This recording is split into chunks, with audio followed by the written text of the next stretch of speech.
التغابن نام آیت نمبر 9 کے فقرے ذالکا یوم التغابن سے ماخوذ ہے، یعنی وہ سورہ جس میں لفظ تغابن آیا ہے۔ زمانہ نزول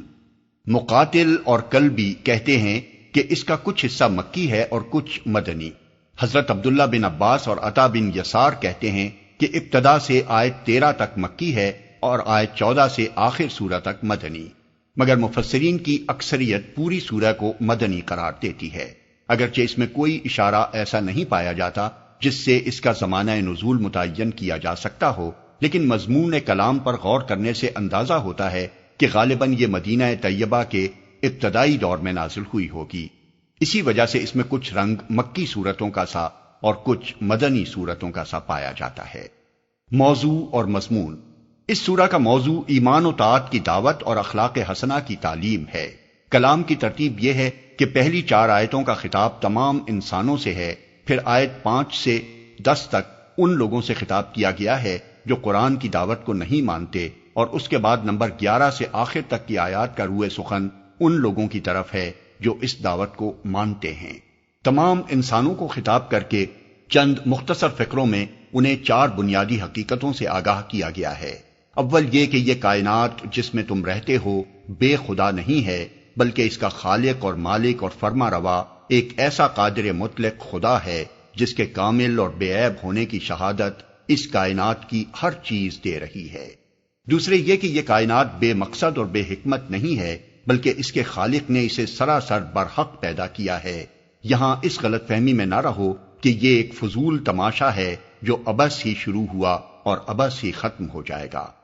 تیسرے یہ کہ تمہیں جس بہترین صورت کے ساتھ خدا نے پیدا کیا ہے اور پھر جس طرح کفر و ایمان کا اختیار تم پر چھوڑ دیا ہے، یہ کوئی لا حاصل اور لا یعنی کام نہیں ہے کہ تم خواہ کفر اختیار کرو یا ایمان، دونوں صورتوں میں اس کا کوئی نتیجہ برآمد نہ ہو۔ دراصل خدا یہ دیکھ رہا ہے کہ تم اپنے اس اختیار کو کس طرح استعمال کرتے ہو۔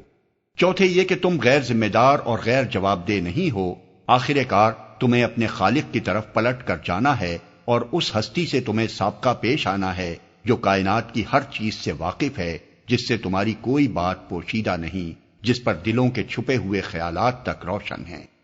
کائنات اور انسان کی حقیقت کے بارے میں یہ 4 بنیادی باتیں بیان کرنے کے بعد کلام کا رخ ان لوگوں کی طرف مڑتا ہے جنہوں نے کفر کی راہ اختیار کی ہے، اور انہیں تاریخ کے اس منظر کی طرف توجہ دلائی جاتی ہے جو پوری انسانی تاریخ میں مسلسل نظر آتا ہے کہ قوموں پر قومیں اٹھتی ہیں اور بالآخر تباہی سے دوچار ہوتی ہیں۔ انسان اپنی عقل سے اس منظر کی 1000 توجیہیں کرتا رہا ہے، مگر اللہ تعالیٰ اصل حقیقت بتاتا ہے، اور وہ یہ ہے کہ قوموں کی تباہی کے بنیادی اسباب صرف 2 تھے۔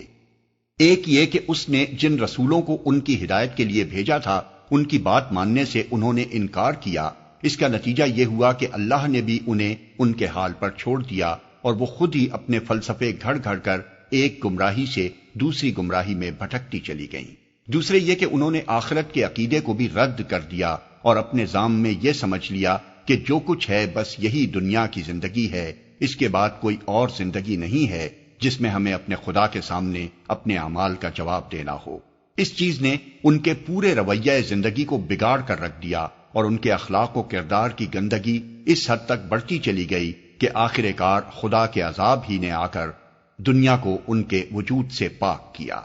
تاریخ انسانی کے یہ 2 سبق آموز حقائق بیان کر کے منکرین حق کو دعوت دی جاتی ہے کہ وہ ہوش میں آئیں، اور اگر پچھلی قوموں کا سا انجام نہیں دیکھنا چاہتے تو اللہ اور اس کے رسول اور اس نور ہدایت پر ایمان لے آئیں جو اللہ نے قرآن مجید کی صورت میں نازل فرمایا ہے۔ اس کے ساتھ ان کو خبردار کیا جاتا ہے کہ آخر کار وہ دن آنے والا ہے جب تمام اولین و آخرین ایک جگہ جمع کیے جائیں گے، اور تم میں سے ہر ایک کا غبن سب کے سامنے کھل جائے گا، پھر ہمیشہ ہمیشہ کے لیے تمام انسانوں کی قسمت کا فیصلہ اسی بنیاد پر کیا جائے گا کہ ایمان و عمل صالح کی راہ کس نے اختیار کی تھی اور کفر و تکذیب کی راہ پر کون چلا تھا۔ پہلا گروہ ابدی جنت کا حقدار ہوگا اور دوسرے گروہ کے حصے میں دائمی جہنم آئے گی۔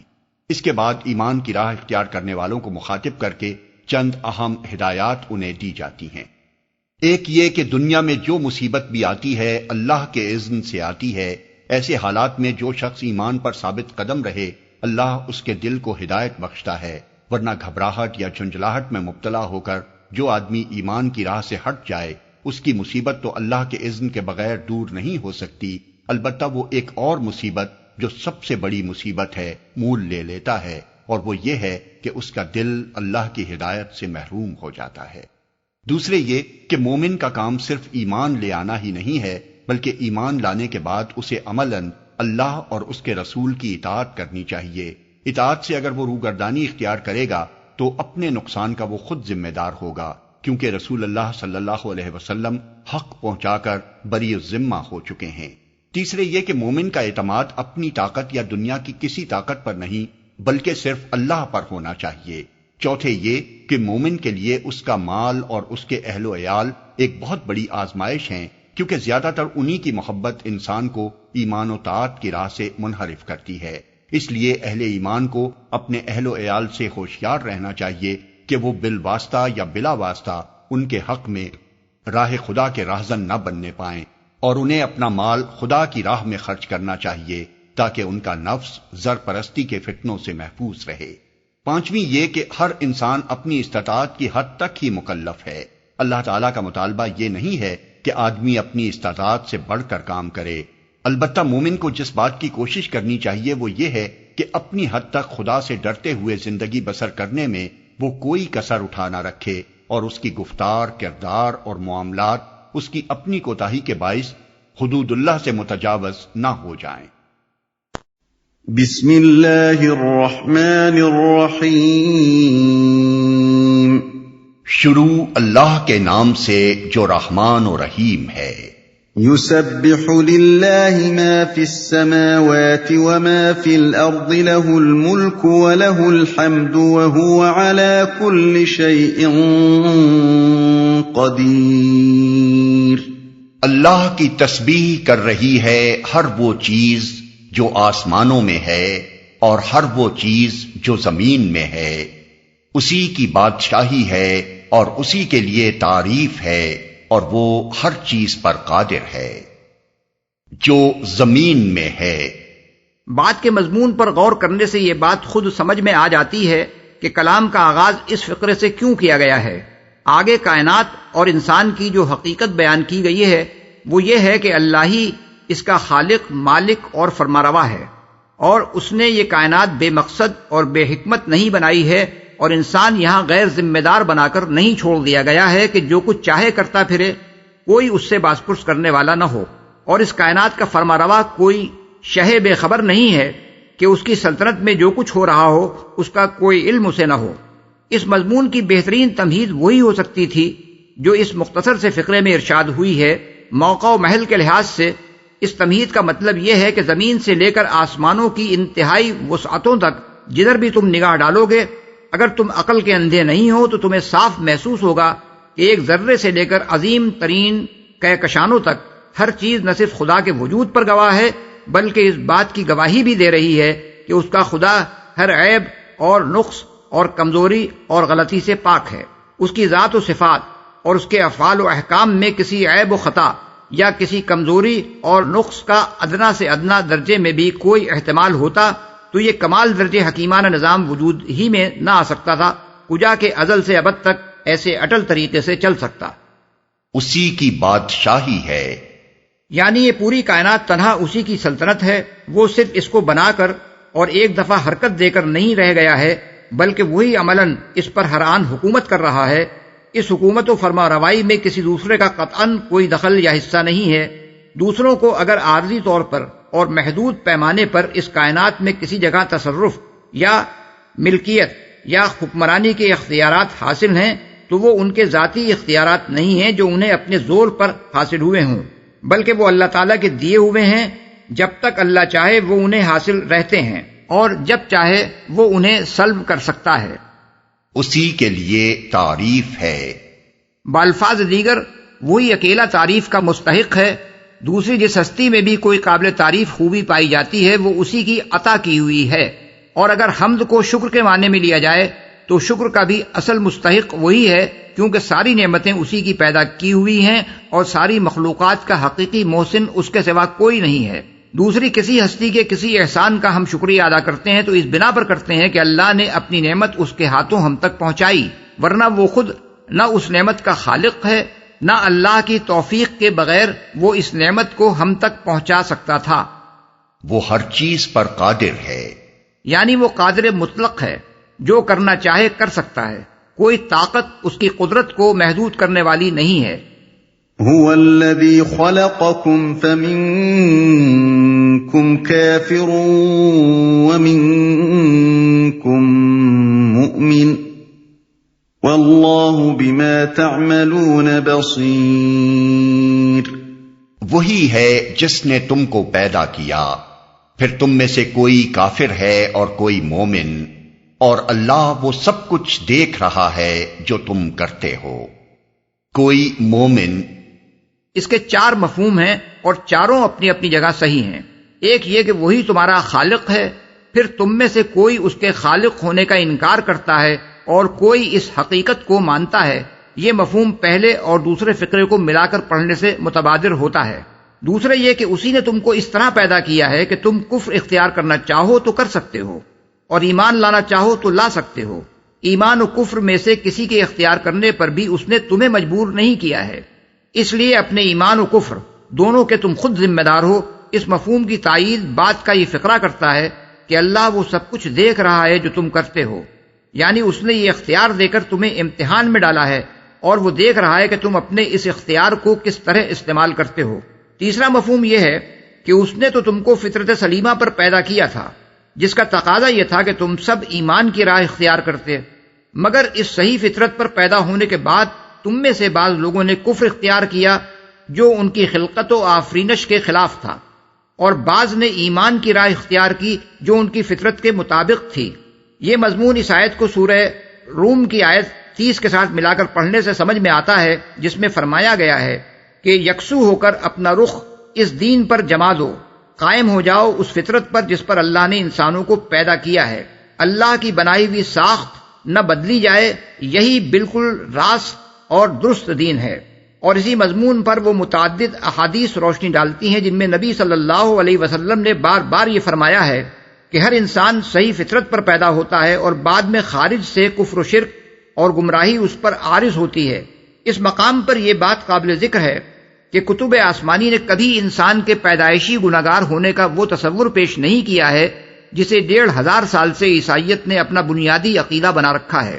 آج خود کیتھولک علماء یہ کہنے لگے ہیں کہ بائبل میں اس عقیدے کی کوئی بنیاد موجود نہیں ہے۔ چنانچہ بائبل کا ایک مشہور جرمن عالم ریورنڈ ہربرٹ ہاگ اپنی تازہ کتاب is original sun in scripture میں لکھتا ہے کہ ابتدائی دور کے عیسائیوں میں کم از کم 3 صدی تک یہ عقیدہ سرے سے موجود ہی نہ تھا کہ انسان پیدائشی گناہگار ہے، اور جب یہ خیال لوگوں میں پھیلنے لگا تو 2 صدیوں تک عیسائی اہل علم اس کی تردید کرتے رہے، مگر آخر کار 5ویں صدی میں سینٹ آگسٹائن نے اپنی منطق کے زور سے اس بات کو مسیحیت کے بنیادی عقائد میں شامل کر دیا کہ نوع انسانی نے آدم کے گناہ کا وبال وراثت میں پایا ہے، اور مسیح کے کفارے کی بدولت نجات پانے کے سوا انسان کے لیے کوئی راہ نجات نہیں ہے۔ چوتھا مفہوم یہ ہے کہ اللہ ہی تم کو عدم سے وجود میں لایا، تم نہ تھے اور پھر ہو گئے۔ یہ ایک ایسا معاملہ تھا کہ اگر تم اس پر سیدھے اور صاف طریقے سے غور و فکر کرتے اور یہ دیکھتے کہ وجود ہی وہ اصل نعمت ہے جس کی بدولت تم دنیا کی باقی دوسری نعمتوں سے متمتع ہو رہے ہو، تو تم میں سے کوئی شخص بھی اپنے خالق کے مقابلے میں کفر و بغاوت کا رویہ اختیار نہ کرتا۔ لیکن تم میں سے بعض نے سوچا ہی نہیں یا غلط طریقے سے سوچا اور کفر کی راہ اختیار کر لی، اور بعض نے ایمان کا وہی راستہ اختیار کیا جو فکر صحیح کا تقاضا تھا۔ جو تم کرتے ہو، اس فقرے میں دیکھنے کا مطلب محض دیکھنا ہی نہیں ہے، بلکہ اس سے خود بخود یہ مفہوم نکلتا ہے کہ جیسے تمہارے اعمال ہیں ان کے مطابق تم کو جزا یا سزا دی جائے گی۔ یہ بالکل ایسا ہی ہے جیسے کوئی حاکم اگر کسی شخص کو اپنی ملازمت میں لے کر یہ کہے کہ میں دیکھتا ہوں تم کس طرح کام کرتے ہو، تو اس کا مطلب یہ ہوتا ہے کہ ٹھیک طرح کام کرو گے تو تمہیں انعام اور ترقی سے نوازوں گا، ورنہ تم سے سخت مواخذہ کروں گا۔ خلق السماوات والأرض بالحق وصوركم فأحسن صوركم وإليه المصير۔ اس نے زمین اور آسمانوں کو برحق پیدا کیا ہے اور تمہاری صورت بنائی اور بڑی عمدہ بنائی ہے، اور اسی کی طرف آخر کار تمہیں پلٹنا ہے۔ اس آیت میں 3 باتیں الگ ترتیب بیان کی گئی ہیں جن کے درمیان ایک بہت گہرا منطقی ربط ہے۔ پہلی بات یہ فرمائی گئی کہ اللہ نے یہ کائنات برحق پیدا کی ہے۔ برحق کا لفظ جب خبر کے لیے بولا جاتا ہے تو مراد ہوتی ہے سچی خبر، حکم کے لیے بولا جاتا ہے تو مطلب ہوتا ہے مبنی بر عدل و انصاف حکم، قول کے لیے بولا جاتا ہے تو مقصود ہوتا ہے راست اور درست قول، اور جب کسی فعل کے لیے یہ لفظ استعمال ہوتا ہے تو مراد ایسا فعل ہوتا ہے جو حکیمانہ اور معقول ہو، نہ کہ لا یعنی اور فضول۔ اب یہ ظاہر ہے کہ خلق ایک فعل ہے، اس لیے تخلیق کائنات کو برحق کہنے کا مطلب لا محالہ یہ ہے کہ یہ کائنات کچھ کھیل کے طور پر نہیں بنا دی گئی ہے، بلکہ یہ ایک خالق حکیم کا نہایت سنجیدہ کام ہے۔ اس کی ہر چیز اپنے پیچھے ایک معقول مقصد رکھتی ہے، اور یہ مقصدیت اس میں اتنی نمایاں ہے کہ اگر کوئی صاحب عقل انسان کسی چیز کی نوعیت کو اچھی طرح سمجھ لے تو یہ جان لینا اس کے لیے مشکل نہیں ہوتا کہ ایسی ایک چیز کے پیدا کرنے کا معقول اور مبنی بر حکمت مقصد کیا ہو سکتا ہے۔ دنیا میں انسان کی ساری سائنٹیفک ترقی اس بات کی شہادت دے رہی ہے کہ جس چیز کی نوعیت کو بھی انسان نے غور و فکر اور تحقیق و تجسس سے سمجھ لیا، اس کے بارے میں یہ بات بھی اسے آخر کار معلوم ہو گئی کہ وہ کس مقصد کے لیے بنائی گئی ہے، اور اس مقصد کو سمجھ کر ہی انسان نے وہ بے شمار چیزیں ایجاد کر لیں جو آج انسانی تمدن میں استعمال ہو رہی ہیں۔ یہ بات ہرگز ممکن نہ ہوتی اگر یہ کائنات کسی کھلونے کا کھلونا ہوتی جس میں کوئی حکمت اور مقصدیت کار فرما نہ ہوتی۔ دوسری بات یہ فرمائی گئی کہ اس کائنات میں اللہ تعالیٰ نے انسان کو بہترین صورت پر پیدا کیا ہے۔ صورت سے مراد محض انسان کا چہرہ نہیں ہے، بلکہ اس سے مراد اس کی پوری جسمانی ساخت ہے، اور وہ قوتیں اور صلاحیتیں بھی اس کے مفہوم میں شامل ہیں جو اس دنیا میں کام کرنے کے لیے آدمی کو عطا کی گئی ہیں۔ ان دونوں حیثیتوں سے انسان کو زمین کی مخلوقات میں سب سے بہتر بنایا گیا ہے، اور اسی بنا پر وہ اس قابل ہوا ہے کہ ان تمام موجودات پر حکمرانی کرے جو زمین اور اس کے گرد و پیش میں پائی جاتی ہیں۔ اس کو کھڑا قد دیا گیا ہے، اس کو چلنے کے لیے مناسب ترین پاؤں دیے گئے ہیں، اس کو کام کرنے کے لیے موزوں ترین ہاتھ دیے گئے ہیں، اس کو ایسے حواس اور ایسے آلات علم دیے گئے ہیں جن کے ذریعے سے وہ ہر طرح کی معلومات حاصل کرتا ہے، اس کو سوچنے اور سمجھنے اور معلومات کو جمع کر کے ان سے نتائج اخذ کرنے کے لیے ایک اعلیٰ درجے کا ذہن دیا گیا ہے، اس کو ایک اخلاقی حس اور قوت تمیز دی گئی ہے جس کی بنا پر وہ بھلائی اور برائی اور صحیح اور غلط میں فرق کرتا ہے، اس کو ایک قوت فیصلہ دی گئی ہے جس سے کام لے کر وہ اپنی راہ عمل کا خود انتخاب کرتا ہے اور یہ طے کرتا ہے کہ اپنی کوششوں کو کس راستے پر لگائے اور کس پر نہ لگائے۔ اس کو یہاں تک آزادی دے دی گئی ہے کہ چاہے تو اپنے خالق کو مانے اور اس کی بندگی کرے، ورنہ اس کا انکار کر دے، یا جن جن کو چاہے اپنا خدا بنا بیٹھے، یا جسے خدا مانتا ہو اس کے خلاف بھی بغاوت کرنا چاہے تو کر گزرے۔ ان ساری قوتوں اور ان سارے اختیارات کے ساتھ اسے خدا نے اپنی پیدا کردہ بے شمار مخلوقات پر تصرف کرنے کا اقتدار دیا ہے، اور وہ عملاً اس اقتدار کو استعمال کر رہا ہے۔ ان دو باتوں سے جو اوپر بیان کی گئی ہیں بالکل ایک منطقی نتیجے کے طور پر وہ تیسری بات خود بخود نکلتی ہے جو آیت کے تیسرے فقرے میں ارشاد ہوئی ہے کہ اسی کی طرف آخر کار تمہیں پلٹنا ہے۔ ظاہر بات ہے جب ایسے ایک حکیمانہ اور بامقصد نظام کائنات میں ایسی ایک با اختیار مخلوق پیدا کی گئی ہے تو حکمت کا تقاضا ہرگز یہ نہیں ہے کہ اسے یہاں شتر بے مہار کی طرح غیر ذمہ دار بنا کر چھوڑ دیا جائے، بلکہ لازماً اس کا تقاضا یہ ہے کہ یہ مخلوق اس ہستی کے سامنے جواب دہ ہو جس نے اسے ان اختیارات کے ساتھ اپنی کائنات میں یہ مقام و مرتبہ عطا کیا ہے۔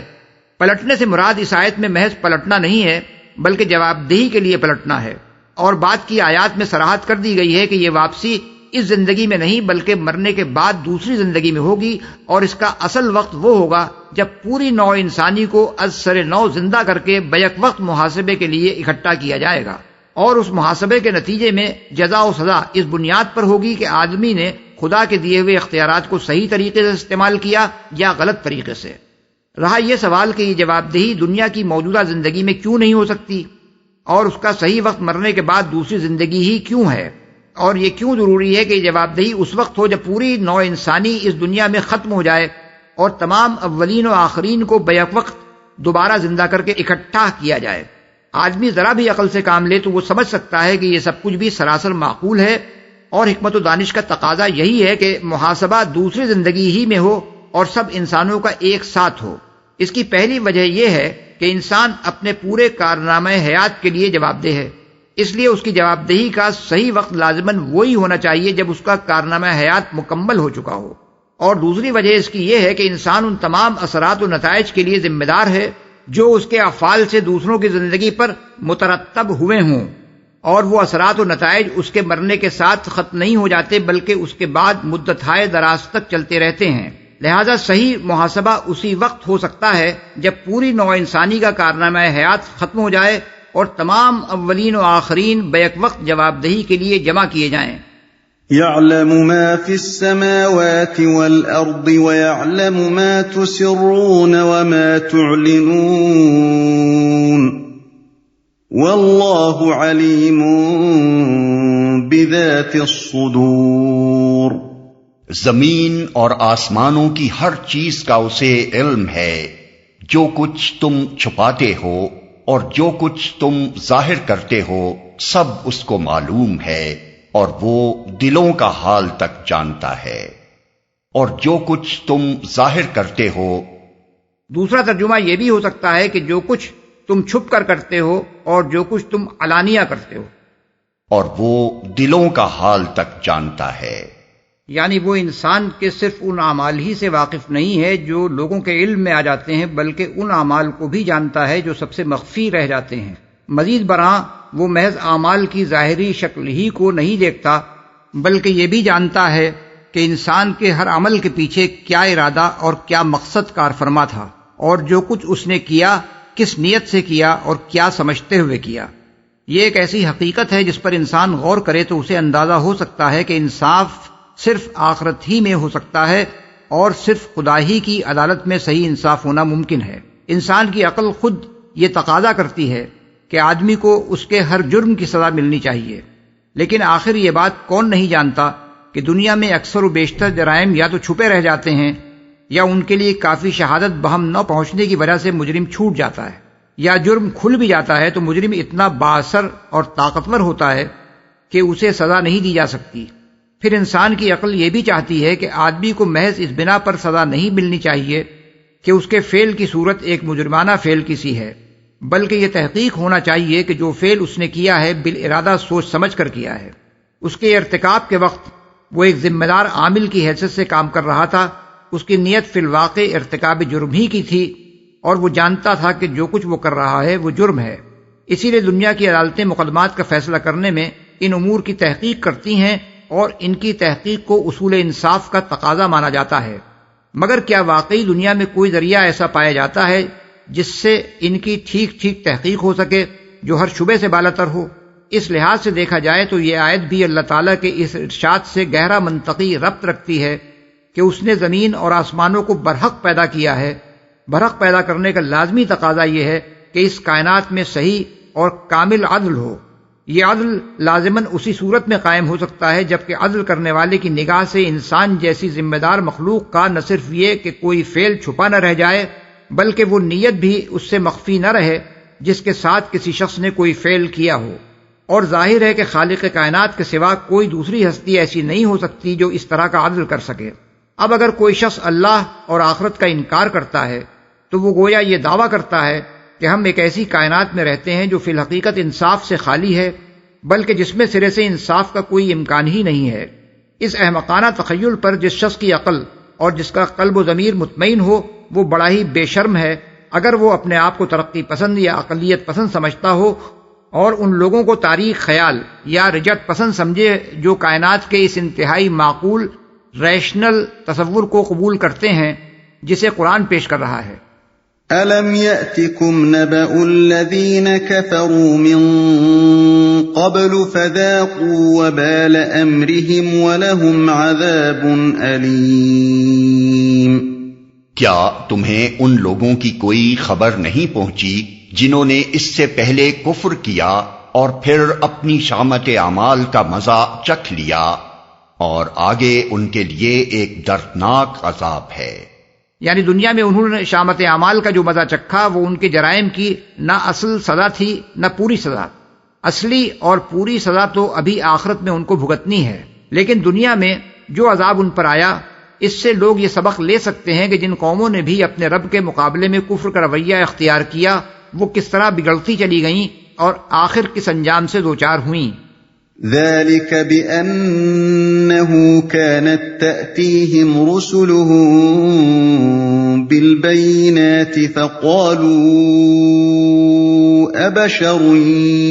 يهدوننا فكفروا وتولوا واستغنى الله والله غني حميد۔ اس انجام کے مستحق وہ اس لیے ہوئے کہ ان کے پاس ان کے رسول کھلی کھلی دلیلیں اور نشانیاں لے کر آتے رہے، مگر انہوں نے کہا کیا انسان ہمیں ہدایت دیں گے؟ اس طرح انہوں نے ماننے سے انکار کر دیا اور منہ پھیر لیا۔ تب اللہ بھی ان سے بے پرواہ ہو گیا، اور اللہ تو ہے ہی بے نیاز اور اپنی ذات میں آپ محمود۔ نشانیاں لے کر آتے رہے۔ اصل میں لفظ بینات استعمال ہوا ہے جس کا مفہوم بہت وسیع ہے۔ بین عربی زبان میں ایسی چیز کو کہتے ہیں جو بالکل ظاہر اور واضح ہو۔ انبیاء علیہم السلام کے متعلق یہ فرمانا کہ وہ بینات لے کر آتے رہے یہ معنی رکھتا ہے کہ ایک تو وہ ایسی صریح علامات اور نشانیاں لے کر آتے تھے جو ان کے معمول من اللہ ہونے کی کھلی کھلی شہادت دیتی تھیں، دوسرے وہ جو بات بھی پیش کرتے تھے وہ نہایت معقول اور روشن دلیلوں کے ساتھ پیش کرتے تھے، تیسرے ان کی تعلیم میں کوئی ابہام نہ تھا بلکہ وہ صاف صاف بتاتے تھے کہ حق کیا ہے اور باطل کیا، جائز کیا ہے اور ناجائز کیا، کس راہ پر انسان کو چلنا چاہیے اور کس راہ پر نہ چلنا چاہیے۔ کیا انسان ہمیں ہدایت دیں گے؟ یہ تھی ان کی تباہی کی اولین اور بنیادی وجہ۔ نوع انسانی کو دنیا میں صحیح راہ عمل اس کے بغیر معلوم نہیں ہو سکتی تھی کہ اس کا خالق اسے صحیح علم دے، اور خالق کی طرف سے علم دیے جانے کی عملی صورت اس کے سوا کچھ نہ ہو سکتی تھی کہ وہ انسانوں ہی میں سے بعض افراد کو علم عطا کر کے دوسروں تک اسے پہنچانے کی خدمت سپرد کرے۔ اس غرض کے لیے اس نے انبیاء کو بینات کے ساتھ بھیجا تاکہ لوگوں کے لیے ان کے برحق ہونے میں شک کرنے کی کوئی معقول وجہ نہ رہے، مگر انہوں نے سرے سے یہی بات ماننے سے انکار کر دیا کہ بشر خدا کا رسول ہو سکتا ہے۔ اس کے بعد ان کے لیے ہدایت پانے کی کوئی صورت باقی نہ رہی۔ اس معاملے میں گمراہ انسانوں کی جہالت اور نادانی کا یہ عجیب کرشمہ ہمارے سامنے آتا ہے کہ بشر کی رہنمائی قبول کرنے میں تو انہوں نے کبھی تعامل نہیں کیا، حتیٰ کہ انہی کی رہنمائی میں لکڑی اور پتھر کے بتوں تک کو معبود بنایا،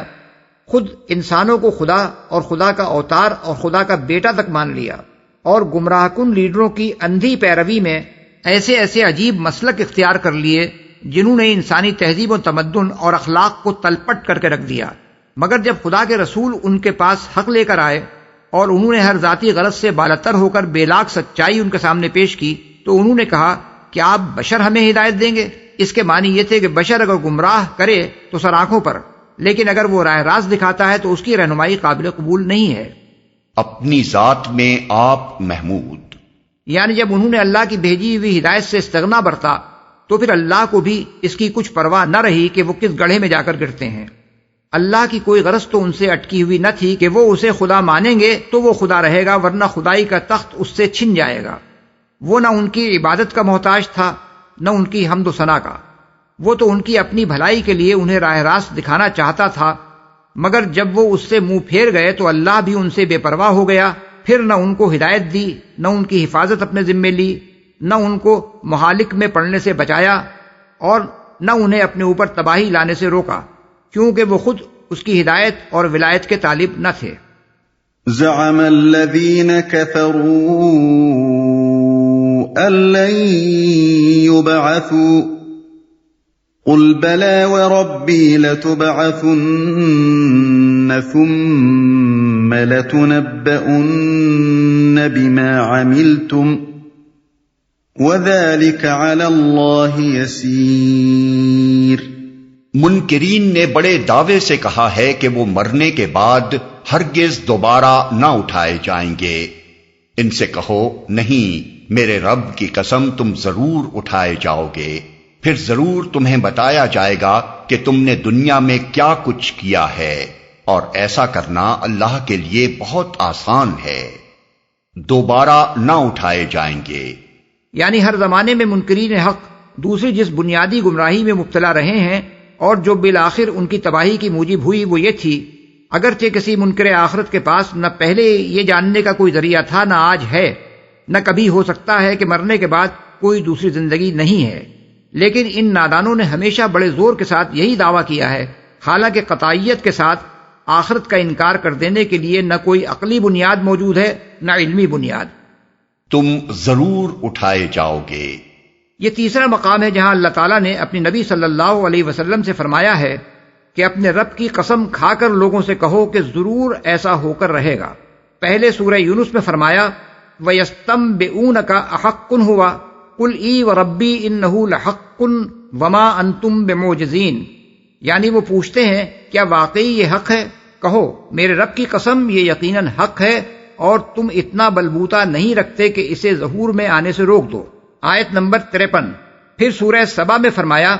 وَقَالَ الَّذِينَ كَفَرُوا لَا تَأْتِينَ السَّاعَةُ قُلْ بَلَىٰ وَرَبِّي لَتَأْتِيَنَّكُمْ، یعنی منکرین کہتے ہیں کیا بات ہے کہ قیامت ہم پر نہیں آ رہی ہے؟ کہو قسم ہے میرے رب کی وہ تم پر آ کر رہے گی۔ آیت نمبر 3۔ یہاں یہ سوال پیدا ہوتا ہے کہ ایک منکر آخرت کے لیے آخر اس سے کیا فرق پڑتا ہے کہ آپ اسے آخرت کے آنے کی خبر قسم کھا کر دیں یا قسم کھائے بغیر دیں؟ وہ جب اس چیز کو نہیں مانتا تو محض اس بنا پر کیسے مان لے گا کہ آپ قسم کھا کر اس سے یہ بات کہہ رہے ہیں؟ اس کا جواب یہ ہے کہ اول تو رسول اللہ صلی اللہ علیہ وسلم کے مخاطب وہ لوگ تھے جو اپنے ذاتی علم اور تجربے کی بنا پر یہ بات خوب جانتے تھے کہ یہ شخص کبھی عمر بھر جھوٹ نہیں بولا ہے، اس لیے چاہے زبان سے وہ آپ کے خلاف کیسے ہی بہتان گھڑتے رہے ہوں، اپنے دلوں میں وہ یہ تصور تک نہ کر سکتے تھے کہ ایسا سچا انسان کبھی خدا کی قسم کھا کر وہ بات کہہ سکتا ہے جس کے برحق ہونے کا اسے کامل یقین نہ ہو۔ دوسرے یہ کہ آپ صلی اللہ علیہ وسلم محض آخرت کا عقیدہ ہی بیان نہیں کرتے تھے بلکہ اس کے ساتھ نہایت معقول دلائل بھی پیش فرماتے تھے، مگر جو چیز نبی اور غیر نبی کے درمیان فرق کرتی ہے وہ یہ ہے کہ غیر نبی آخرت کے حق میں جو مضبوط سے مضبوط دلائل دے سکتا ہے ان کا زیادہ سے زیادہ فائدہ بس یہی ہو سکتا ہے کہ آخرت کے نہ ہونے کی بنسبت اس کا ہونا معقول تر اور اغلب تسلیم کر لیا جائے۔ اس کے برعکس نبی کا مقام ایک فلسفی کے مقام سے بالاتر ہے۔ اس کی اصل حیثیت یہ نہیں ہے کہ عقلی استدلال سے وہ اس نتیجے پر پہنچا ہو کہ آخرت ہونی چاہیے، بلکہ اس کی اصل حیثیت یہ ہے کہ وہ اس بات کا علم رکھتا ہے کہ آخرت ہوگی اور یقین کے ساتھ کہتا ہے کہ وہ ضرور ہو کر رہے گی۔ اس لیے ایک نبی ہی قسم کھا کر یہ بات کہہ سکتا ہے، ایک فلسفی اس پر قسم نہیں کھا سکتا، اور آخرت پر ایمان ایک نبی کے بیان ہی سے پیدا ہو سکتا ہے۔ فلسفی کا استدلال اپنے اندر یہ قوت نہیں رکھتا کہ دوسرا شخص تو درکنار، فلسفی خود بھی اپنی دلیل کی بنا پر اسے اپنا ایمانی عقیدہ بنا سکے۔ فلسفی اگر واقعی صحیح الفکر فلسفی ہو تو وہ ہونا چاہیے سے آگے نہیں بڑھ سکتا۔ ہے اور یقیناً ہے کہنا صرف ایک نبی کا کام ہے۔ تم نے دنیا میں کیا کچھ کیا ہے؟ یہ وہ مقصد ہے جس کے لیے بنی آدم کو مرنے کے بعد دوبارہ اٹھایا جائے گا، اور اسی میں اس سوال کا جواب بھی ہے کہ ایسا کرنے کی آخر ضرورت کیا ہے۔ اگر وہ بحث آدمی کی نگاہ میں ہو جو سورت کے آغاز سے آیت نمبر 4 تک کی گئی ہے تو یہ بات بآسانی سمجھ میں آ جاتی ہے کہ اس برحق کائنات میں جس مخلوق کو کفر و ایمان میں سے کسی ایک راہ کے اختیار کرنے کی آزادی دی گئی ہو، اور جسے اس کائنات میں بہت سی چیزوں پر تصرف کا اقتدار بھی عطا کیا گیا ہو، اور جس نے کفر یا ایمان کی راہ اختیار کر کے عمر بھر اپنے اس اقتدار کو صحیح یا غلط طریقے سے استعمال کر کے بہت سی بھلائیاں یا بہت سی برائیاں خود اپنی ذمہ داری پر کی ہوں، اس کے بارے میں یہ تصور کرنا انتہائی غیر معقول ہے کہ یہ سب کچھ جب وہ کر چکے تو آخر کار بھلے کی بھلائی اور برے کی برائی دونوں بے نتیجہ رہیں، اور سرے سے کوئی وقت ایسا آئے ہی نہیں جب اس مخلوق کے اعمال کی جانچ پڑتال ہو۔ جو شخص ایسی غیر معقول بات کہتا ہے وہ لامحالہ دو حماقتوں میں سے ایک حماقت کا ارتکاب کرتا ہے۔ یا تو وہ یہ سمجھتا ہے کہ یہ کائنات ہے تو مبنی بر حکمت، مگر یہاں انسان جیسی با اختیار مخلوق کو غیر ذمہ دار بنا کر چھوڑ دیا گیا ہے، یا پھر وہ یہ سمجھتا ہے کہ یہ ایک الٹب بنی ہوئی کائنات ہے جسے بنانے میں سرے سے کسی حکیم کی حکمت کار فرما نہیں ہے۔ پہلی صورت میں وہ ایک متناقض بات کہتا ہے، کیونکہ مبنی بر حکمت کائنات میں ایک با اختیار مخلوق کا غیر ذمہ دار ہونا صریحاً خلاف عدل و حکمت ہے، اور دوسری صورت میں وہ اس بات کی کوئی معقول توجیہ نہیں کر سکتا کہ ایک الٹب بنی ہوئی بے حکمت کائنات میں انسان جیسی ذی عقل مخلوق کا وجود میں آنا آخر ممکن کیسے ہوا، اور اس کے ذہن میں عدل و انصاف کا تصور کہاں سے آ گیا؟ بے عقلی سے عقل کی پیدائش اور بے عدلی سے عدل کا تصور برآمد ہو جانا ایک ایسی بات ہے جس کا قائل یا تو ایک ہٹ دھرم آدمی ہو سکتا ہے یا پھر وہ جو بہت زیادہ فلسفہ بگھارتے بگھارتے دماغی مریض ہو چکا ہو۔ اللہ کے لیے بہت آسان ہے۔ یہ آخرت کی دوسری دلیل ہے۔ پہلی دلیل آخرت کے ضروری ہونے کی تھی اور یہ دلیل اس کے ممکن ہونے کی ہے۔ ظاہر ہے کہ جس خدا کے لیے کائنات کا اتنا بڑا نظام بنا دینا دشوار نہ تھا اور جس کے لیے اس دنیا میں انسانوں کو پیدا کرنا دشوار نہیں ہے، اس کے لیے یہ بات آخر کیوں دشوار ہوگی کہ انسانوں کو دوبارہ پیدا کر کے اپنے سامنے حاضر کرے اور ان کا حساب لے۔ فآمنوا بالله ورسوله والنور الذي أنزلنا والله بما تعملون خبير۔ پس ایمان لاؤ اللہ پر اور اس کے رسول پر اور اس روشنی پر جو ہم نے نازل کی ہے، جو کچھ تم کرتے ہو اللہ اس سے باخبر ہے جو ہم نے نازل کی ہے۔ یعنی جب یہ واقعہ ہے اور پوری انسانی تاریخ اس بات پر گواہ ہے کہ قوموں کی تباہی کا اصل موجب ان کا رسولوں کی بات نہ ماننا اور آخرت کا انکار کرنا تھا، تو اسی غلط روش پر چل کر اپنی شامت بلانے پر اصرار نہ کرو اور اللہ اور اس کے رسول اور قرآن کی پیش کردہ ہدایت پر ایمان لے آؤ۔ یہاں سیاق و سباق خود بتا رہا ہے کہ اللہ کی نازل کردہ روشنی سے مراد قرآن ہے۔ جس طرح روشنی خود نمایاں ہوتی ہے اور گرد و پیش کی ان تمام چیزوں کو نمایاں کر دیتی ہے جو پہلے تاریکی میں چھپی ہوئی تھیں، اسی طرح قرآن ایک ایسا چراغ ہے جس کا برحق ہونا بجائے خود روشن ہے اور اس کی روشنی میں انسان ہر اس مسئلے کو سمجھ سکتا ہے جسے سمجھنے کے لیے اس کے اپنے ذرائع علم و عقل کافی نہیں ہیں۔ یہ چراغ جس شخص کے پاس ہو وہ فکر و عمل کی بے شمار پرپیچ راہوں کے درمیان حق کی سیدھی راہ صاف صاف دیکھ سکتا ہے اور عمر بھر صراط مستقیم پر اس طرح چل سکتا ہے کہ ہر قدم پر اسے یہ معلوم ہوتا رہے کہ گمراہیوں کی طرف لے جانے والی پگڈنڈیاں کدھر کدھر جا رہی ہیں اور ہلاکت کے گڑھے کہاں کہاں آ رہے ہیں اور سلامتی کی راہ ان کے درمیان کون سی ہے۔ یوم یجمعکم لیوم الجمع ذلک یوم التغابن ومن یؤمن باللہ ویعمل صالحا یکفر عنہ سیئاته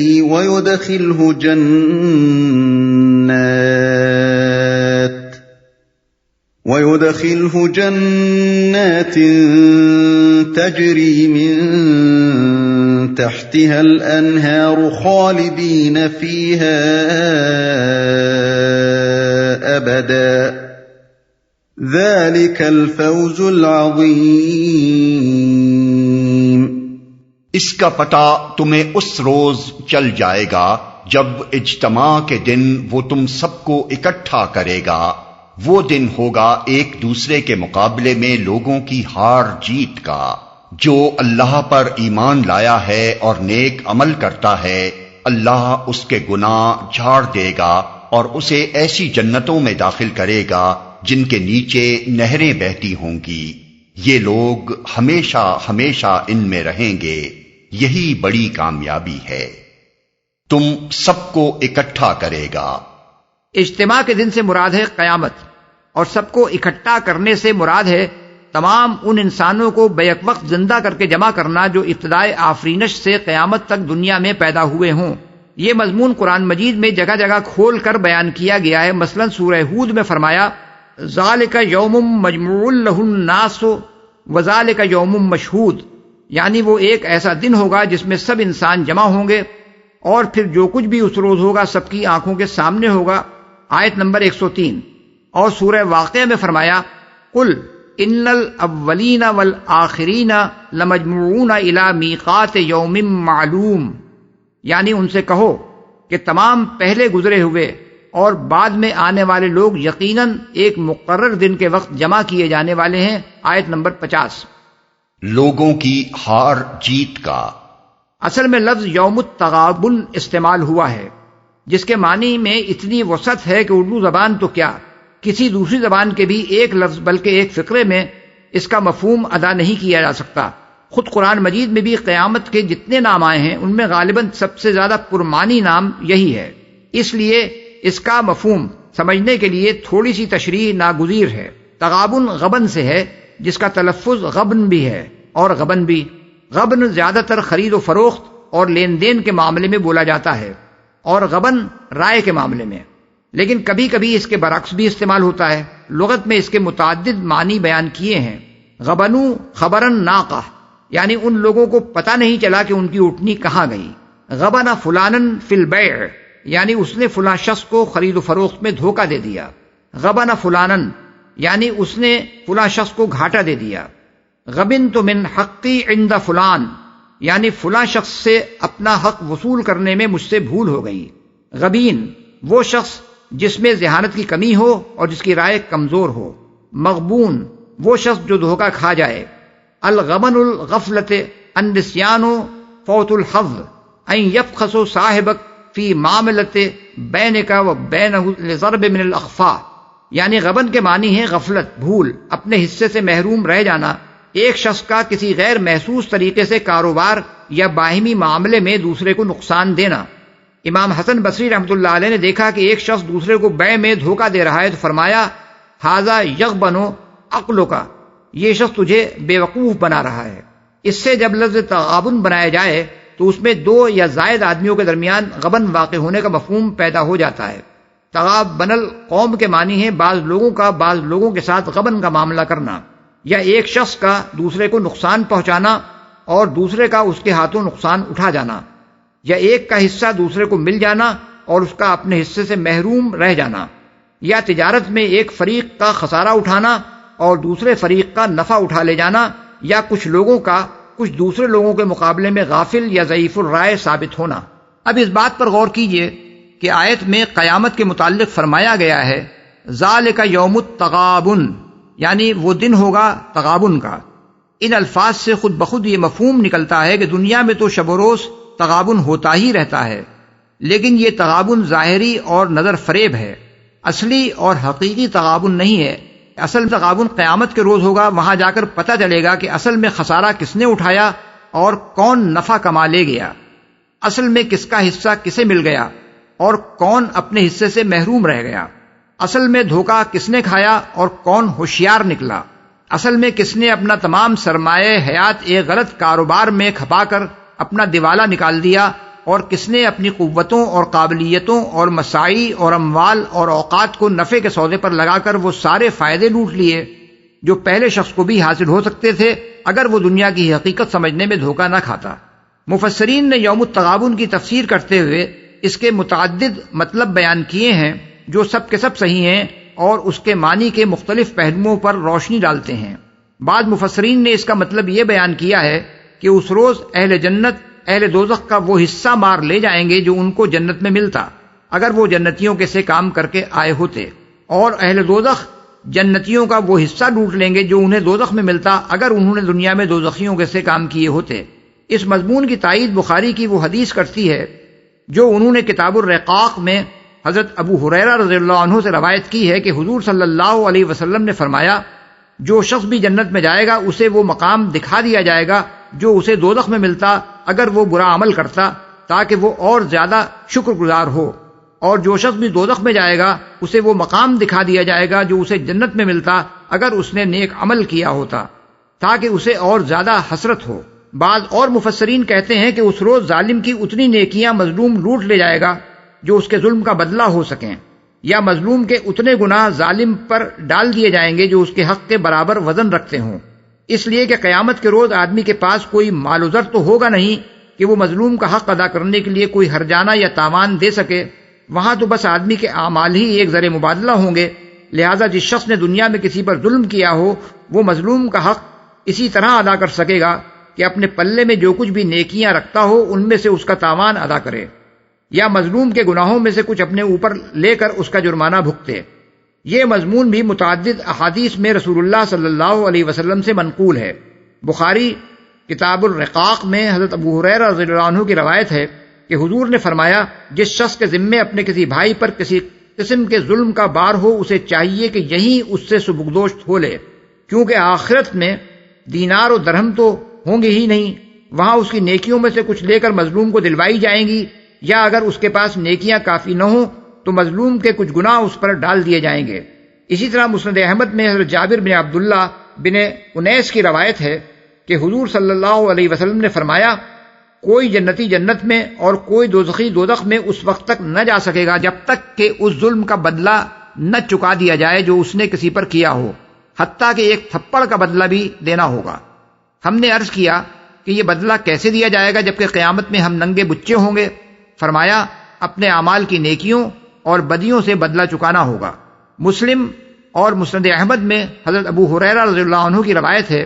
کہ حضور صلی اللہ علیہ وسلم نے ایک مرتبہ اپنی مجلس میں لوگوں سے پوچھا، جانتے ہو مفلس کون ہوتا ہے؟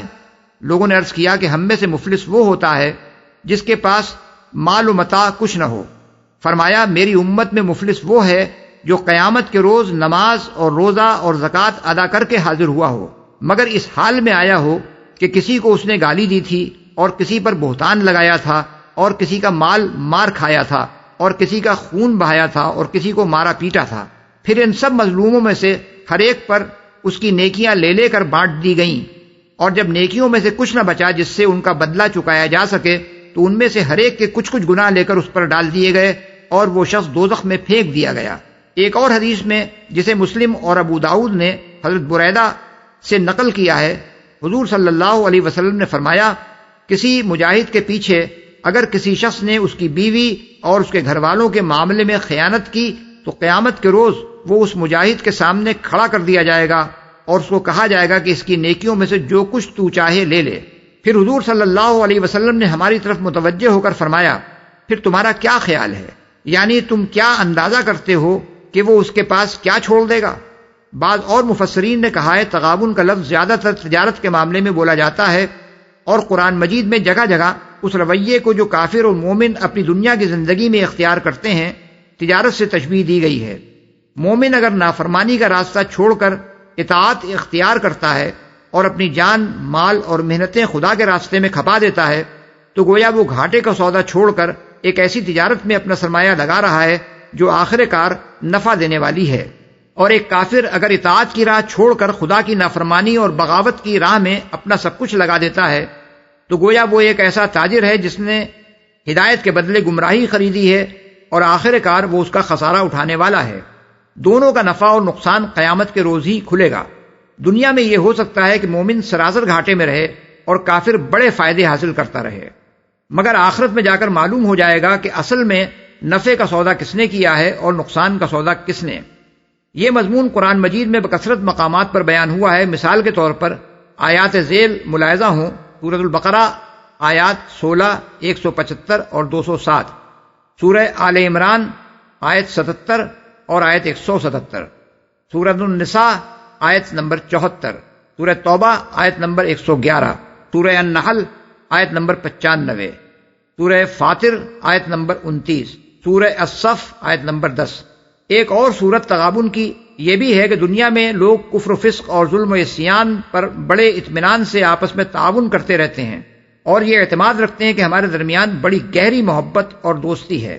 بد کردار خاندانوں کے افراد، ضلالت پھیلانے والے پیشوا اور ان کے پیرو، چوروں اور ڈاکوؤں کے جتھے، رشوت خور اور ظالم افسروں اور ملازمین کے گٹھ جوڑ، بے ایمان تاجروں، صنعت کاروں اور زمینداروں کے گروہ، گمراہی اور شرارت و خباثت برپا کرنے والی پارٹیاں اور بڑے پیمانے پر ساری دنیا میں ظلم و فساد کی علمبردار حکومتیں اور قومیں، سب کا باہمی ساز باز اسی اعتماد پر قائم ہے۔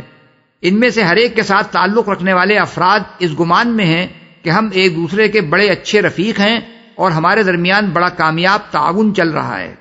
مگر جب یہ لوگ آخرت میں پہنچیں گے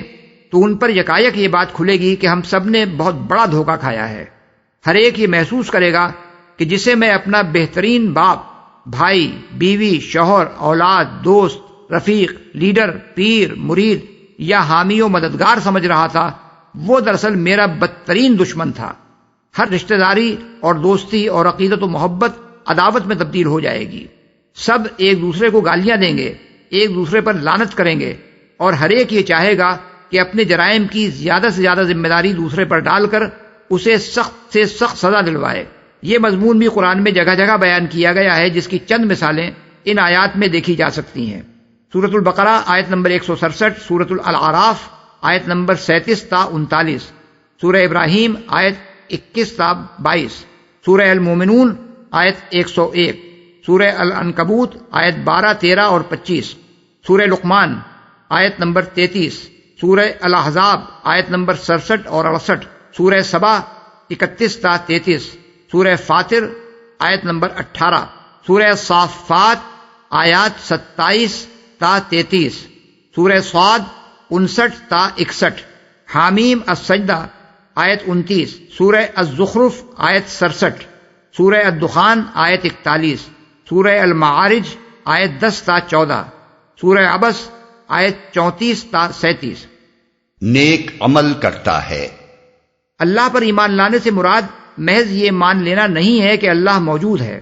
بلکہ اس طریقے سے ایمان لانا مراد ہے جس طرح اللہ نے خود اپنے رسول اور اپنی کتاب کے ذریعے سے بتایا ہے۔ اس ایمان میں ایمان بالرسالت اور ایمان بالکتاب آپ سے آپ شامل ہے۔ اسی طرح نیک عمل سے مراد بھی ہر وہ عمل نہیں ہے جسے آدمی نے خود نیکی سمجھ کر یا انسانوں کے کسی خود ساختہ معیار اخلاق کی پیروی کرتے ہوئے اختیار کر لیا ہو، بلکہ اس سے مراد وہ عمل صالح ہے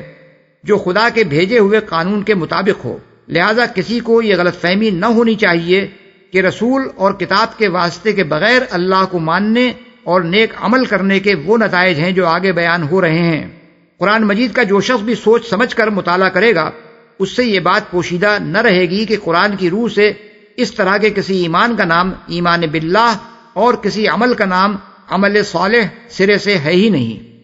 والذین کفروا وکذبوا بآیاتنا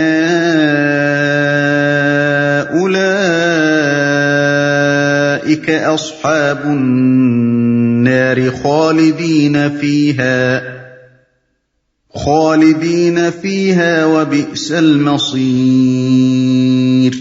اور جن لوگوں نے کفر کیا ہے اور ہماری آیات کو جھٹلایا ہے، وہ دوزخ کے باشندے ہوں گے جس میں وہ ہمیشہ رہیں گے، اور وہ بدترین ٹھکانہ ہے۔ آیات کو جھٹلایا ہے، یہ الفاظ خود کفر کے مفہوم کو واضح کر دیتے ہیں۔ کتاب اللہ کی آیات کو اللہ کی آیات نہ ماننا اور ان حقائق کو تسلیم نہ کرنا جو ان آیات میں بیان کیے گئے ہیں، اور ان احکام کی پیروی سے انکار کر دینا جو ان میں ارشاد ہوئے ہیں، یہی کفر ہے، اور اس کے نتائج وہ ہیں جو آگے بیان ہو رہے ہیں۔ ما اصاب من مصیبت الا باذن اللہ ومن یؤمن باللہ یہد قلبہ واللہ بکل شیء علیم۔ کوئی مصیبت کبھی نہیں آتی مگر اللہ کے اذن ہی سے آتی ہے۔ جو شخص اللہ پر ایمان رکھتا ہو، اللہ اس کے دل کو ہدایت بخشتا ہے، اور اللہ کو ہر چیز کا علم ہے۔ کوئی مصیبت۔ اب روئے سخن اہل ایمان کی طرف ہے۔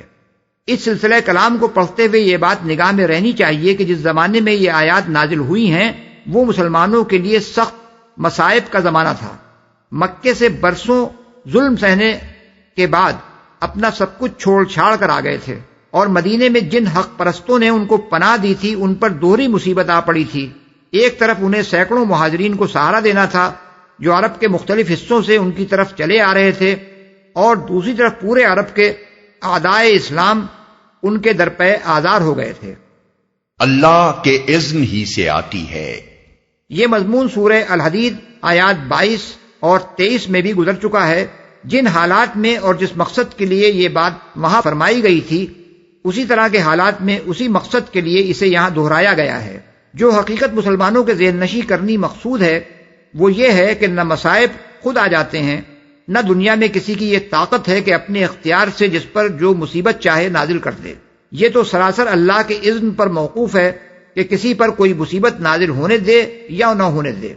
اور اللہ کا اذن بہرحال کسی نہ کسی مصلحت کی بنا پر ہوتا ہے جسے انسان نہ جانتا ہے نہ سمجھ سکتا ہے۔ دل کو ہدایت بخشتا ہے۔ یعنی مصائب کے ہجوم میں جو چیز انسان کو راہ راست پر قائم رکھتی ہے اور کسی سخت سے سخت حالت میں بھی اس کے قدم ڈگمگانے نہیں دیتی، وہ صرف ایمان باللہ ہے۔ جس کے دل میں ایمان نہ ہو وہ آفات کو یا تو اتفاقات کا نتیجہ سمجھتا ہے یا دنیاوی طاقتوں کو ان کے لانے اور روکنے میں مؤثر مانتا ہے، یا انہیں ایسی خیالی طاقتوں کا عمل سمجھتا ہے جنہیں انسانی اوہام نے نفع و ضرر پہنچانے پر قادر فرض کر لیا ہے، یا خدا کو فاعل مختار مانتا تو ہے مگر صحیح ایمان کے ساتھ نہیں مانتا۔ ان تمام مختلف صورتوں میں آدمی کمظرف ہو کر رہ جاتا ہے۔ ایک خاص حد تک تو وہ مصیبت سہ لیتا ہے، لیکن اس کے بعد وہ گھٹنے ٹیک دیتا ہے، ہر آستانے پر جھک جاتا ہے، ہر ذلت قبول کر لیتا ہے، ہر کمینہ حرکت کر سکتا ہے، ہر غلط کام کرنے پر آمادہ ہو جاتا ہے،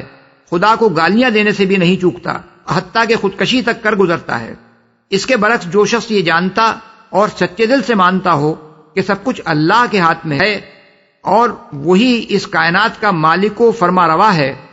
اور اسی کے اذن سے مصیبت آتی اور اسی کے حکم سے ٹل سکتی ہے، اس کے دل کو اللہ صبر و تسلیم اور رضا بقضاء کی توفیق دیتا ہے۔ اس کو عزم اور ہمت کے ساتھ ہر طرح کے حالات کا مقابلہ کرنے کی طاقت بخشتا ہے۔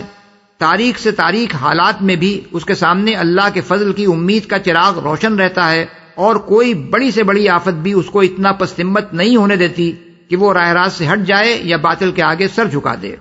یا اللہ کے سوا کسی اور کے در پر اپنے درد کا مداوا ڈھونڈنے لگے۔ اس طرح ہر مصیبت اس کے لیے مزید خیر کے دروازے کھول دیتی ہے اور کوئی مصیبت بھی حقیقت میں اس کے لیے مصیبت نہیں رہتی بلکہ نتیجے کے اعتبار سے سراسر رحمت بن جاتی ہے، کیونکہ خواہ وہ اس کا شکار ہو کر رہ جائے یا اس سے بخیریت گزر جائے، دونوں صورتوں میں وہ اپنے رب کی ڈالی ہوئی آزمائش سے کامیاب ہو کر نکلتا ہے۔ اسی چیز کو ایک متفق علیہ حدیث میں رسول اللہ صلی اللہ علیہ وسلم نے اس طرح بیان فرمایا ہے: عجبا للمومن لا یقضی اللہ لہ قضاء الا کان خیر اللہ ان اصابتہ ضراء صبر فکان خیر اللہ وان اصابتہ سراء شکرا فکان خیر اللہ ولیس ذلک لأحد الا المومن۔ یعنی مومن کا معاملہ بھی عجیب ہے، اللہ اس کے حق میں جو فیصلہ بھی کرتا ہے وہ اس کے لیے اچھا ہی ہوتا ہے۔ مصیبت پڑے تو صبر کرتا ہے اور وہ اس کے لیے اچھا ہوتا ہے، خوشحالی میسر آئے تو شکر کرتا ہے اور وہ بھی اس کے لیے اچھا ہی ہوتا ہے۔ یہ بات مومن کے سوا کسی کو نصیب نہیں ہوتی۔ ہر چیز کا علم ہے۔ اس سلسلے کلام میں اس ارشاد کے دو معنی ہو سکتے ہیں۔ ایک یہ کہ اللہ کو معلوم ہے کہ کون شخص واقعی ایمان رکھتا ہے اور کس شان کا ایمان رکھتا ہے، اس لیے وہ اپنے علم کی بنا پر اسی قلب کو ہدایت بخشتا ہے جس میں ایمان ہو اور اسی شان کی ہدایت بخشتا ہے جس شان کا ایمان اس میں ہو۔ دوسرا مطلب یہ بھی ہو سکتا ہے کہ اپنے مومن بندوں کے حالات سے اللہ بے خبر نہیں ہے، اس نے ایمان کی دعوت دے کر اور اس ایمان کے ساتھ دنیا کی شدید آزمائشوں میں ڈال کر انہیں ان کے حال پر چھوڑ نہیں دیا ہے۔ وہ جانتا ہے کہ کس مومن پر دنیا میں کیا کچھ گزر رہی ہے اور وہ کن حالات میں اپنے ایمان کے تقاضے کس طرح پورے کر رہا ہے۔ اس لیے اطمینان رکھو کہ جو مصیبت بھی اللہ کے اذن سے تم پر نازل ہوتی ہے، اللہ کے علم میں ضرور اس کی کوئی عظیم مصلحت ہوتی ہے اور اس کے اندر کوئی بڑی خیر پوشیدہ ہوتی ہے، کیونکہ اللہ اپنے مومن بندوں کا خیر خواہ ہے، بلا وجہ انہیں مصائب میں مبتلا کرنا نہیں چاہتا۔ وَأَطِيعُوا اللَّهَ وَأَطِيعُوا الرَّسُولَ فَإِن تَوَلَّيْتُمْ فَإِنَّمَا عَلَى رَسُولِنَا الْبَلَاغُ الْمُبِينُ۔ اللہ کی اطاعت کرو اور رسول کی طاعت کرو، لیکن اگر تم اطاعت سے منہ موڑتے ہو تو ہمارے رسول پر صاف صاف حق پہنچا دینے کے سوا کوئی ذمہ داری نہیں ہے۔ سلسلہ کلام کے لحاظ سے اس ارشاد کا مطلب یہ ہے کہ اچھے حالات ہوں یا برے حالات، ہر حال میں اللہ اور رسول کی اطاعت پر قائم رہو، لیکن اگر مصائب کے ہجوم سے گھبرا کر تم اطاعت سے منہ موڑ گئے تو اپنا ہی نقصان کرو گے۔ ہمارے رسول پر صرف یہ ذمہ داری تھی کہ راہ راست تم کو ٹھیک ٹھیک بتا دے، سو اس کا حق رسول نے ادا کر دیا ہے۔ اللہ لا الہ الا هو وعلی اللہ فلیتوکل المؤمنون۔ اللہ وہ ہے جس کے سوا کوئی خدا نہیں، لہذا ایمان لانے والوں کو اللہ ہی پر بھروسہ رکھنا چاہیے۔ یعنی خدائی کے سارے اختیارات تنہا اللہ تعالیٰ کے ہاتھ میں ہیں، کوئی دوسرا سرے سے یہ اختیار رکھتا ہی نہیں ہے کہ تمہاری اچھی یا بری تقدیر بنا سکے۔ اچھا وقت آ سکتا ہے تو اسی کے لائے آ سکتا ہے، اور برا وقت چل سکتا ہے تو اسی کے ٹالے ٹل سکتا ہے۔ لہذا جو شخص سچے دل سے اللہ کو خدائے واحد مانتا ہو، اس کے لیے اس کے سوا سرے سے کوئی راستہ ہی نہیں ہے کہ وہ اللہ پر بھروسہ رکھے اور دنیا میں ایک مومن کی حیثیت سے اپنا فرض اس یقین کے ساتھ انجام دیتا چلا جائے کہ خیر بہرحال اسی راہ میں ہے جس کی طرف اللہ نے رہنمائی فرمائی ہے۔ اس راہ میں کامیابی نصیب ہوگی تو اللہ ہی کی مدد اور تائید و توفیق سے ہوگی، کوئی دوسری طاقت مدد کرنے والی نہیں ہے۔ اور اس راہ میں اگر مشکلات و مصائب اور خطرات و مہالک سے سابقہ پیش آئے گا تو ان سے بھی وہی بچائے گا، کوئی دوسرا بچانے والا نہیں ہے۔ یا ایھا الذین آمنوا ان من ازواجکم واولادکم عدوا لکم فاحذروہم وَإِن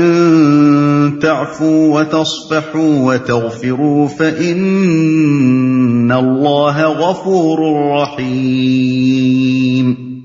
اے لوگو جو ایمان لائے ہو، تمہاری بیویوں اور تمہاری اولاد میں سے بعض تمہارے دشمن ہیں، ان سے ہوشیار رہو، اور اگر تم عفو درگزر سے کام لو اور معاف کر دو تو اللہ غفور و رحیم ہے۔ اس آیت کے دو مفہوم ہیں۔ ایک مفہوم کے لحاظ سے اس کا اطلاق ان بہت سی مشکلات پر ہوتا ہے جو خدا کی راہ پر چلنے میں بکثرت اہل ایمان مردوں کو اپنی بیویوں سے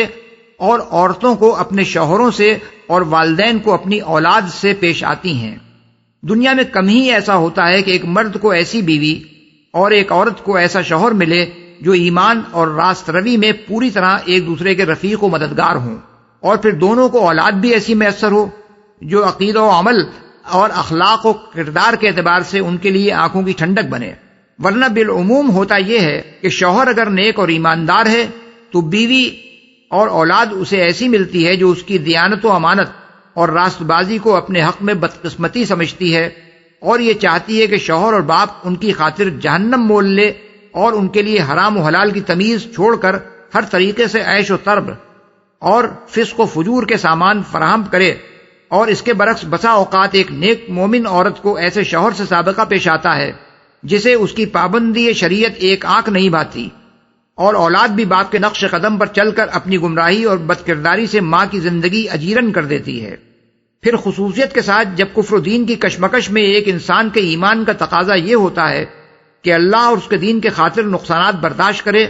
طرح طرح کے خطرات مول لے، ملک چھوڑ کر ہجرت کر جائے یا جہاد میں جا کر اپنی جان تک جوکھوں میں ڈال دے، تو سب سے بڑھ کر اس کی راہ میں اس کے اہل و عیال ہی رکاوٹ بنتے ہیں۔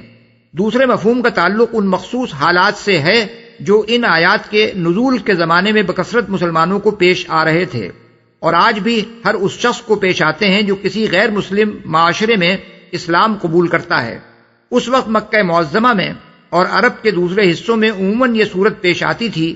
کہ ایک مرد ایمان لے آیا ہے مگر بیوی بچے نہ صرف اسلام قبول کرنے کے لیے تیار نہیں ہیں بلکہ خود اس کو اسلام سے پھیر دینے کے لیے کوشاں ہیں، اور ایسے ہی حالات سے ان خواتین کو سابقہ پیش آتا تھا جو اپنے خاندان میں اکیلی اسلام قبول کرتی تھیں۔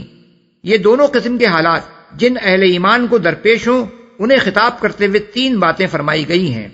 سب سے پہلے انہیں خبردار کیا گیا ہے کہ دنیاوی رشتے کے لحاظ سے اگرچہ یہ لوگ وہ ہیں جو انسان کو سب سے زیادہ عزیز ہوتے ہیں، لیکن دین کے لحاظ سے یہ تمہارے دشمن ہیں۔ یہ دشمنی خواہ اس حیثیت سے ہو کہ وہ تمہیں نیکی سے روکتے اور بدی کی طرف مائل کرتے ہوں، یا اس حیثیت سے کہ وہ تمہیں ایمان سے روکتے اور کفر کی طرف کھینچتے ہوں، یا اس حیثیت سے کہ ان کی ہمدردیاں کفار کے ساتھ ہوں اور تمہارے ذریعے سے اگر کوئی بات بھی مسلمانوں کے جنگی رازوں کے متعلق ان کے علم میں آ جائے تو اسے اسلام کے دشمنوں تک پہنچا دیتے ہوں۔ اس سے دشمنی کی نوعیت و کیفیت میں تو فرق ہو سکتا ہے، لیکن بہرحال یہ ہے دشمنی ہی، اور اگر تمہیں ایمان عزیز ہو تو اس لحاظ سے تمہیں ان کو دشمن ہی سمجھنا چاہیے، ان کی محبت میں گرفتار ہو کر کبھی اس بات کو نہ بھولنا چاہیے کہ تمہارے اور ان کے درمیان ایمان و کفر یا طاعت و معصیت کی دیوار حائل ہے۔ اس کے بعد فرمایا گیا کہ ان سے ہوشیار رہو، یعنی ان کی دنیا بنانے کے لیے اپنی عاقبت برباد نہ کر لو۔ ان کی محبت کو کبھی اپنے دل میں اس حد تک نہ بڑھنے دو کہ وہ اللہ اور رسول کے ساتھ تمہارے تعلق اور اسلام کے ساتھ تمہاری وفاداری میں حائل ہو جائیں۔ ان پر کبھی اتنا اعتماد نہ کرو کہ تمہاری بے احتیاطی سے مسلمانوں کی جماعت کے اسرار انہیں معلوم ہو جائیں اور وہ دشمنوں تک پہنچیں۔ یہ وہی بات ہے جس سے رسول اللہ صلی اللہ علیہ وسلم نے ایک حدیث میں مسلمانوں کو خبردار کیا ہے کہ یوتا برجل یوم القیامت فیقال اکل عیالہ حسناتہ، یعنی ایک شخص قیامت کے روز لایا جائے گا اور کہا جائے گا کہ اس کے بال بچے اس کی ساری نیکیاں کھا گئے۔ آخر میں فرمایا گیا کہ اگر تم عفو درگزر سے کام لو اور معاف کر دو تو اللہ غفور و رحیم ہے۔ اس کا مطلب یہ ہے کہ ان کی دشمنی سے تمہیں صرف اس لیے آگاہ کیا جا رہا ہے کہ تم ان سے ہوشیار رہو اور اپنے دین کو ان سے بچانے کی فکر کرو۔ اس سے آگے بڑھ کر اس تنبیہ کا مقصد ہرگز یہ نہیں ہے کہ بیوی بچوں کو مارنے پیٹنے لگو یا ان کے ساتھ سختی سے پیش آؤ یا ان کے ساتھ تعلقات میں ایسی بدمزگی پیدا کر لو کہ تمہاری اور ان کی گھریلو زندگی عذاب بن کر رہ جائے۔ یہ اس لیے کہ ایسا کرنے کے دو نقصانات بالکل واضح ہیں۔ ایک یہ کہ اس سے بیوی بچوں کی اصلاح کے دروازے ہمیشہ کے لیے بند ہو جانے کا خطرہ ہے۔ دوسرے یہ کہ اس سے معاشرے میں اسلام کے خلاف الٹی بدگمانیاں پیدا ہو سکتی ہیں اور گرد و پیش کے لوگوں کی نگاہ میں مسلمانوں کے اخلاق و کردار کی یہ تصویر بنتی ہے کہ اسلام قبول کرتے ہی وہ خود اپنے گھر میں اپنے بال بچوں تک کے لیے سخت گیر اور بد مزاج بن جاتا ہے۔ اس سلسلے میں یہ بات بھی نگاہ میں رہنی چاہیے کہ ابتدائی اسلام میں جب لوگ نئے نئے مسلمان ہوتے تھے تو ان کو ایک مشکل اس وقت پیش آتی تھی جب ان کے والدین کافر ہوتے تھے اور وہ ان پر دباؤ ڈالتے تھے کہ اس نئے دین سے پھر جائیں، اور دوسری مشکل اس وقت پیش آتی جب ان کے بیوی بچے یا عورتوں کے معاملے میں ان کے شوہر اور بچے کفر پر قائم رہتے اور دین حق کی راہ سے انہیں پھیرنے کی کوشش کرتے تھے۔ پہلی سورت کے متعلق سورہ عنکبوت آیت نمبر 8 اور سورہ لقمان آیات 14 اور 15 میں یہ ہدایت فرمائی گئی کہ دین کے معاملے میں والدین کی بات ہرگز نہ مانو، البتہ دنیا کے معاملات میں ان کے ساتھ حسن سلوک کرتے رہو۔ دوسری صورت کا حکم یہاں بیان کیا گیا ہے کہ اپنے دین کو تو اپنے بال بچوں سے بچانے کی فکر ضرور کرو، مگر ان کے ساتھ سخت گیری کا برتاؤ نہ کرو، بلکہ نرمی اور عفو و درگزر سے کام لو۔ انما اموالکم واولادکم فتنہ واللہ عنده اجر عظیم۔ تمہارے مال اور تمہاری اولاد تو ایک آزمائش ہیں اور اللہ ہی ہے جس کے پاس بڑا اجر ہے۔ اس موقع پر رسول اللہ صلی اللہ علیہ وسلم کا یہ ارشاد بھی نگاہ میں رہنا چاہیے جسے طبرانی نے حضرت ابو مالک اشعری رضی اللہ عنہ سے روایت کیا ہے کہ تیرا اصل دشمن وہ نہیں ہے جسے اگر تو قتل کر دے تو تیرے لیے کامیابی ہے اور وہ تجھے قتل کر دے تو تیرے لیے جنت ہے، بلکہ تیرا اصل دشمن ہو سکتا ہے کہ تیرا اپنا وہ بچہ ہو جو تیری ہی صلب سے پیدا ہوا ہے۔ پھر تیرا سب سے بڑا دشمن تیرا وہ مال ہے جس کا تو مالک ہے۔ اسی لیے اللہ تعالیٰ نے یہاں بھی اور سورہ انفال میں بھی یہ فرمایا ہے کہ اگر تم مال اور اولاد کے فتنے سے اپنے آپ کو بچا لے جاؤ اور ان کی محبت پر اللہ کی محبت کو غالب رکھنے میں کامیاب رہو تو تمہارے لیے اللہ کے ہاں بہت بڑا اجر ہے۔ فاتقوا الله ما استطعتم واسمعوا وأطيعوا وأنفقوا خيرا لأنفسكم ومن يوق شح نفسه فأولئك هم المفلحون۔ لہذا جہاں تک تمہارے بس میں ہو اللہ سے ڈرتے رہو اور سنو اور اطاعت کرو اور اپنے مال خرچ کرو، یہ تمہارے ہی لیے بہتر ہے۔ جو اپنے دل کی تنگی سے محفوظ رہ گئے بس وہی فلاح پانے والے ہیں۔ اللہ سے ڈرتے رہو۔ قرآن مجید میں ایک جگہ فرمایا گیا ہے اتقوا اللہ حق تقاتہ، یعنی اللہ سے ایسا ڈرو جیسا اس سے ڈرنے کا حق ہے، سورہ آل عمران آیت نمبر 102۔ دوسری جگہ فرمایا لا یکلف اللہ نفسا الا وسعہا، یعنی اللہ کسی متنفس کو اس کی استطاعت سے زیادہ کا مکلف قرار نہیں دیتا، سورہ البقرہ 286۔ اور یہاں فرمایا جا رہا ہے کہ جہاں تک تمہارے بس میں ہو اللہ سے ڈرتے رہو۔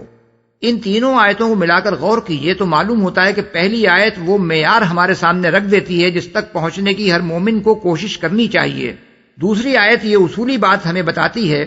کہ کسی شخص سے بھی اس کی استطاعت سے زیادہ کام کرنے کا مطالبہ نہیں کیا گیا ہے، بلکہ اللہ کے دین میں آدمی بس اتنے ہی کا مکلف ہے جس کی وہ مقدرت رکھتا ہو۔ اور یہ آیت ہر مومن کو ہدایت کرتی ہے کہ وہ اپنی حد تک تقوی کی کوشش میں کوئی کسر نہ اٹھا رکھے، جہاں تک بھی اس کے لیے ممکن ہو اسے اللہ تعالیٰ کے احکام بجا لانے چاہیے اور اس کی نافرمانی سے بچنا چاہیے۔